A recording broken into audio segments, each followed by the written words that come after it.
Hello, it's Simon from Film Stories. I'm back in my hovel, and today I'm going to take you through the top 10 at the US box office, top 10 movies at the US box office from 1991, and just look at just some of the stories behind. Now, I've already done this for 1990. You can find that on the YouTube channel somewhere.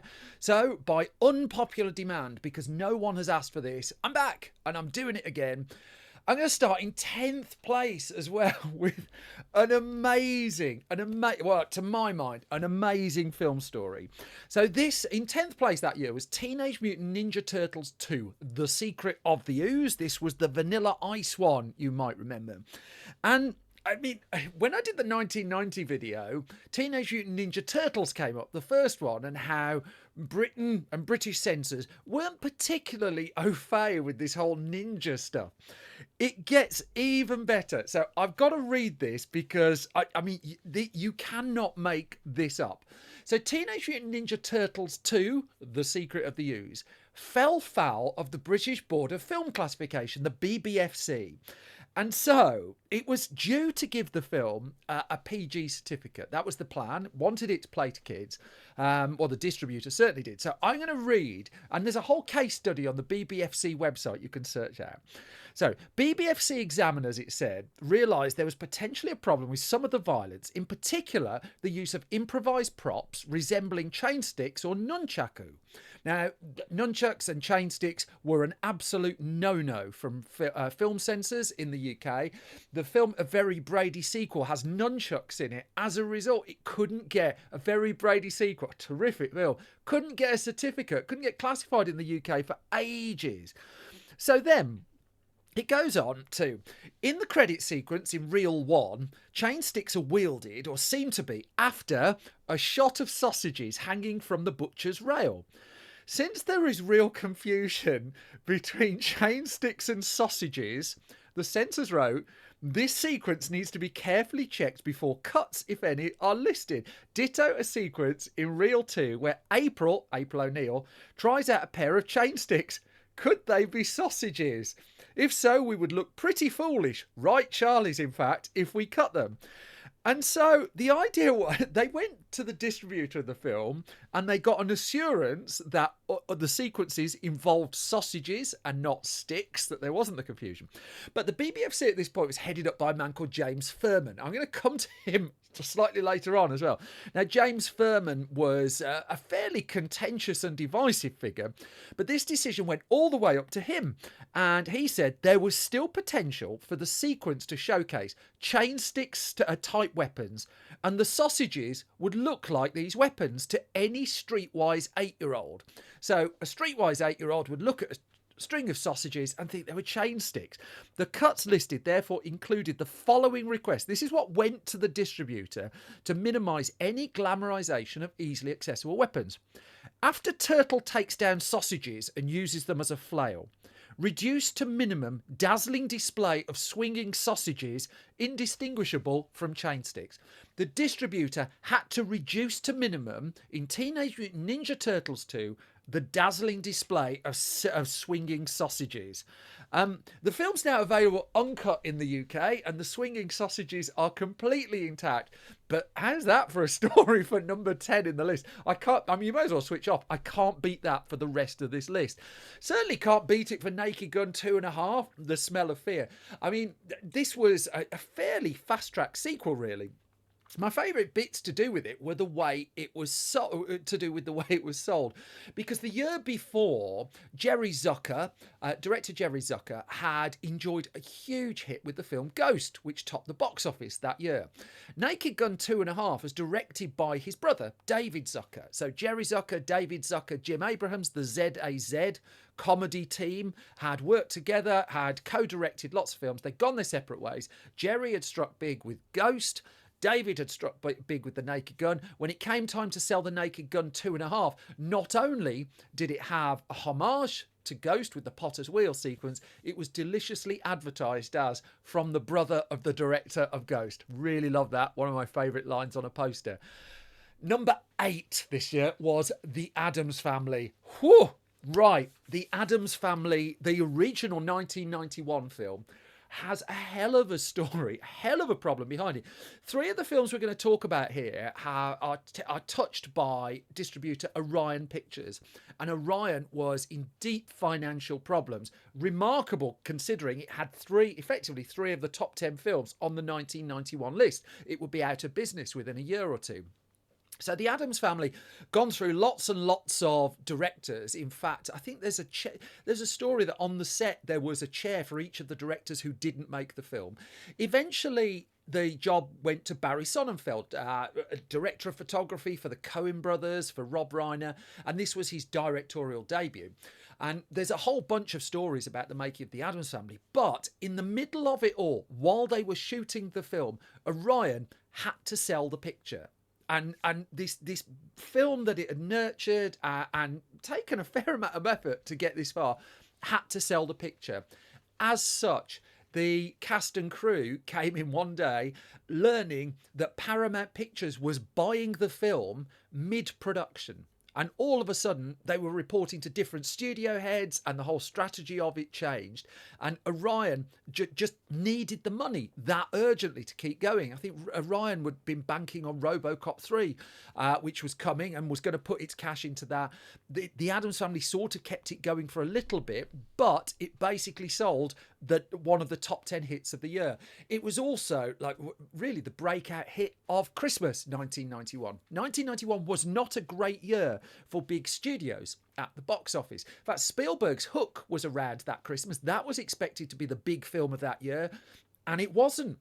For whatever reason, it just fell a little bit flat. Spielberg has said it's the film of his he wants to go back to see if he can find anything he likes in it. I will say the score to Hook from John Williams is absolutely superb, but Hook is not in this top 10 list. And at the start of 1991, you would have put Hook in the top 3. Not to be. The Addams Family landed at 8. Sonnenfeld has written a terrific book where he details some of the stories during the making of the film. I mean, it's well known he pretty much blacked out during the making of it, was rushed to hospital, and then he felt he had to go back, otherwise he was going to lose his job as the director of the film. He didn't. The film went on to be a hit. The sequel, even better, I would suggest. Sleeping with the Enemy, meanwhile, it's not a film I like, really. I mean, we were in the run of Hollywood thrillers where, abusive marriages, really, at the heart of it. Julia Roberts, though, this was her first post-Pretty Woman hit, and boy, were the studio pleased that they'd signed Julia Roberts up to the film, because Pretty Woman hadn't come out at the point her deal was done. Kim Basinger was originally, Basinger, let's go with one of those, was originally set to be the lead in the film. If you go back even further, Jane Fonda was a possible lead for it. Instead, what happened is, for whatever reason, Kim Basinger passed on the movie. Julia Roberts came in. It was her first 7-figure payday, but low 7 figures.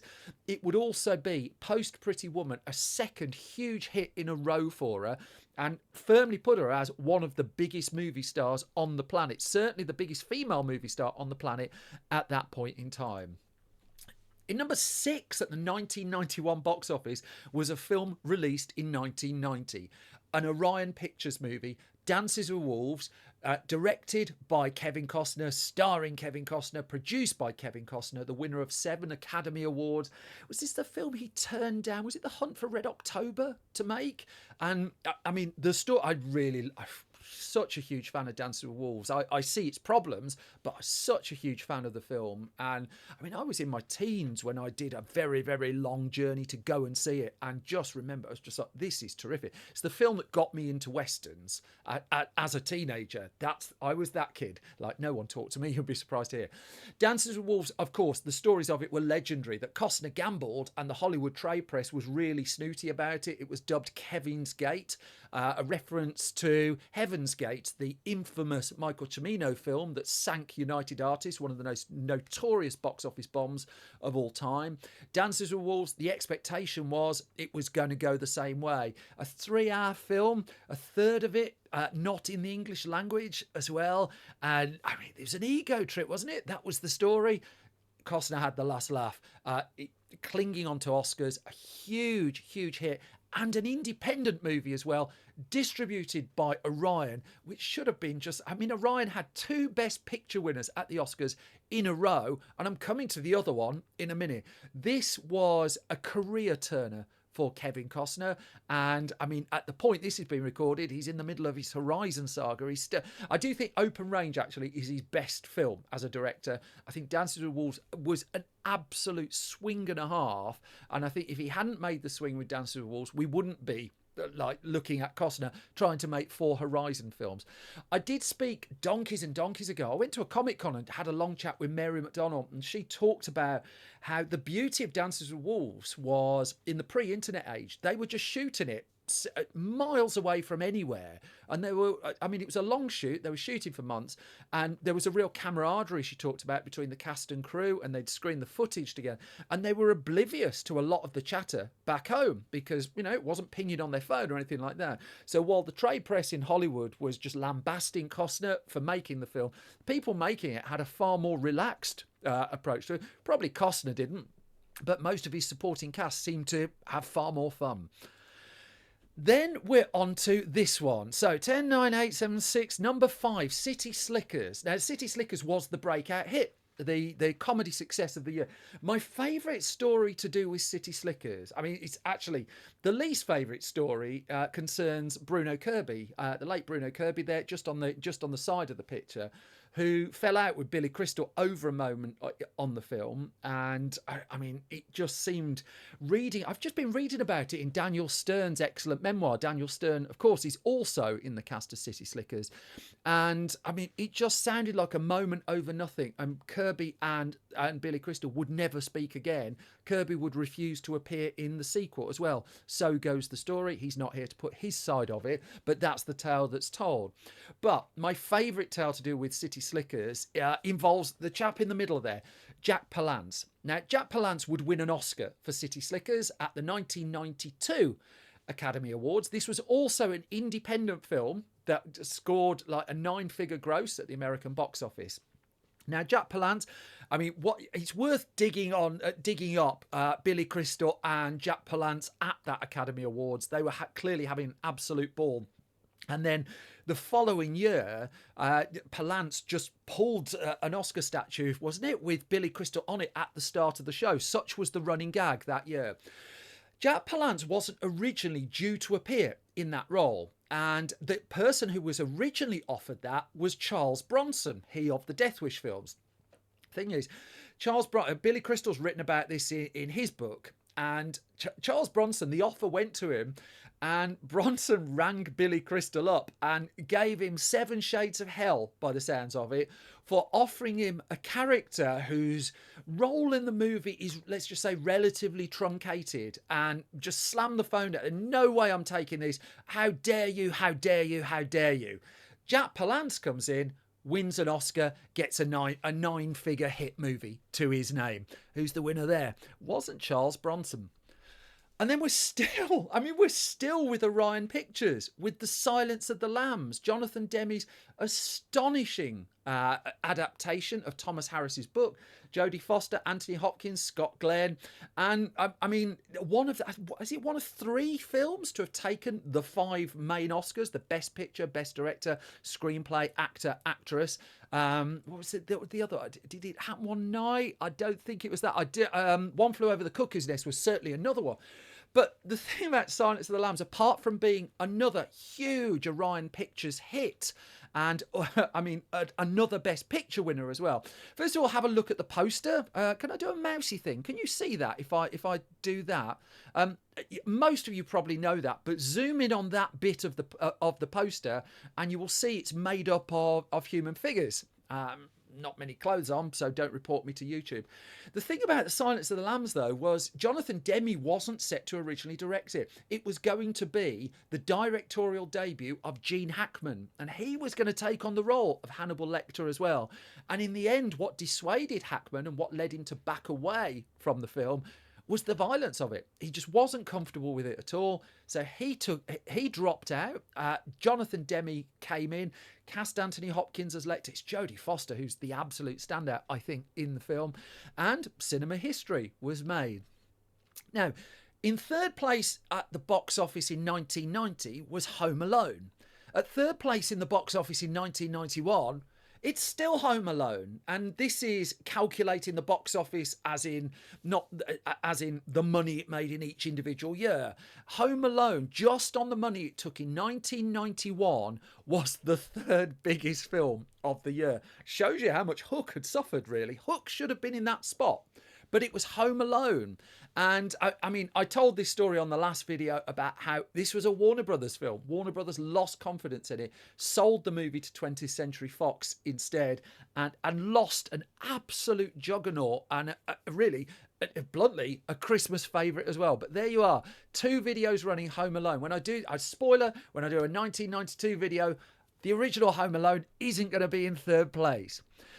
The top 2 films at the American box office in 1991 were both independent movies. This is in second place. Robin Hood, Prince of Thieves, directed by Kevin Reynolds, starring Kevin Costner, Mary Elizabeth Mastrantonio, who only came onto the picture days before shooting began.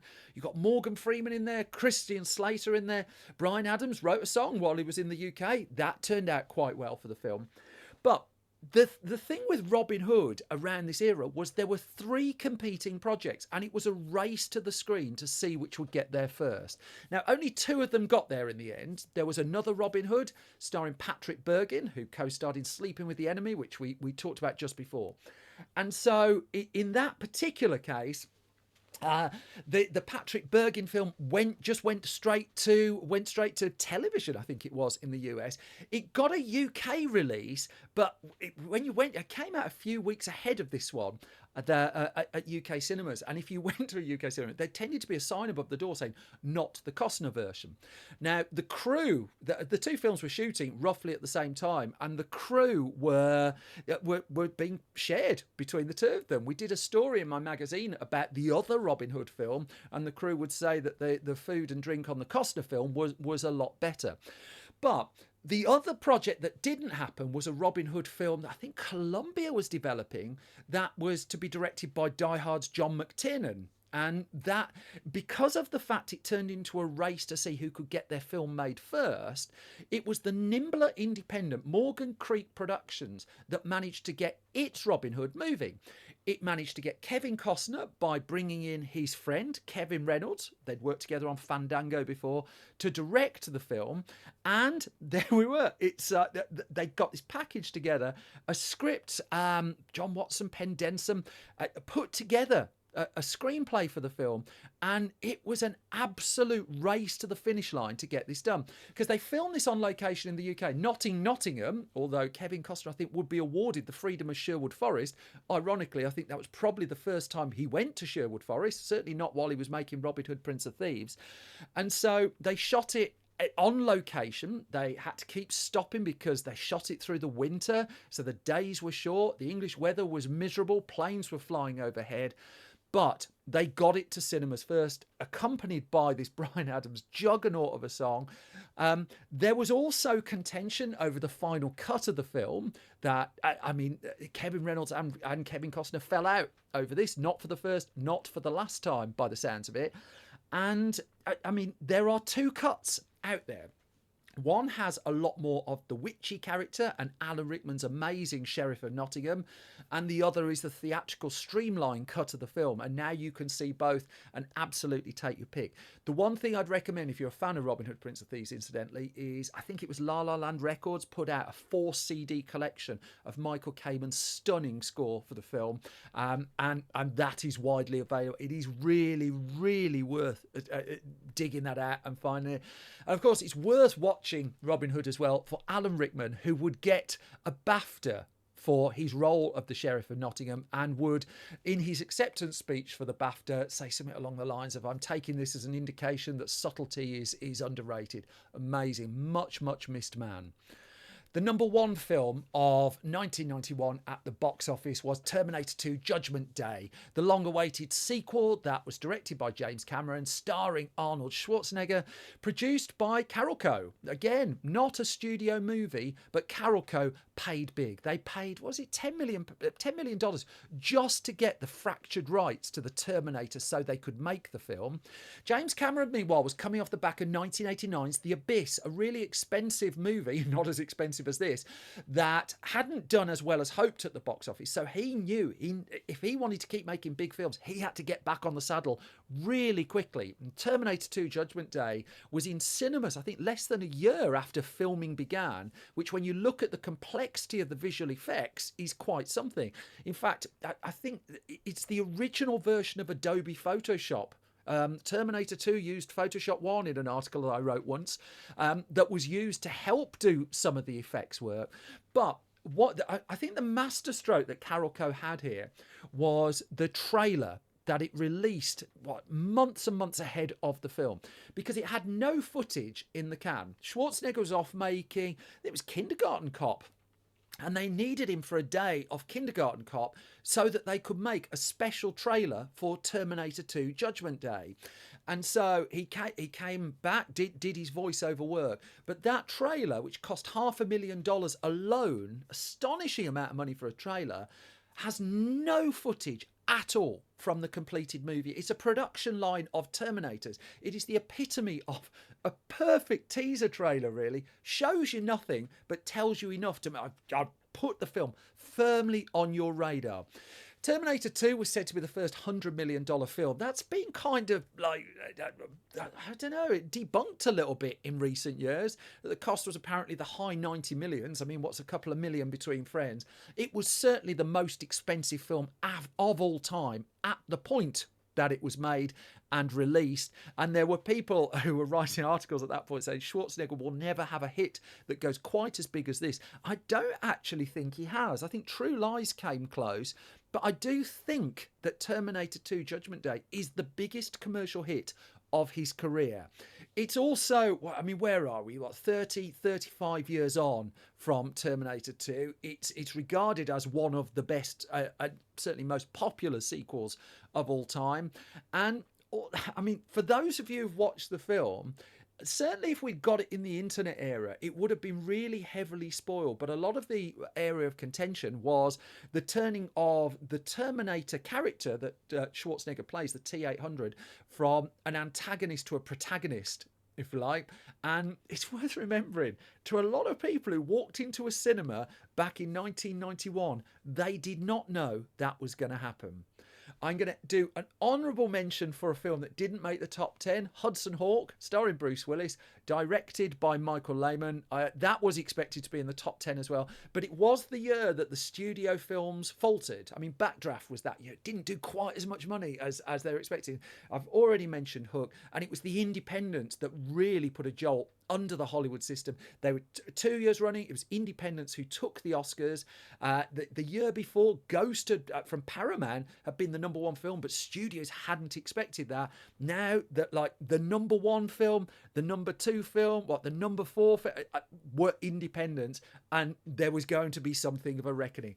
I will come to the 1992 box office though in a future video, and let's dig through the stories of that. Still couldn't find a story to beat the sausages. I did promise I'd mention James Furman again. James Furman of the BBFC would say of Robin Hood, Prince of Thieves, his decision to give that a PG certificate was the one regret in his career. It's now a 12A in the UK, and honestly, I'm not surprised. And then that brings that to the end. So I'm going to quickly plug what else I do. I make print magazine. I do a Film Stories with Simon Brew podcast. You can find that wherever you get your podcast. There are hundreds of episodes. I love telling stories like this.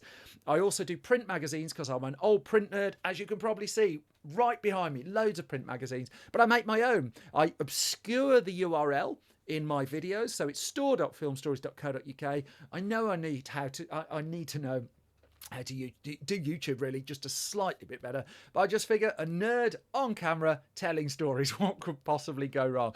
Thanks for listening. Please like and subscribe. Please buy all of my magazines and give me lots of money. You can find me at patreon.com/Simon Brew as well. I'll be back soon.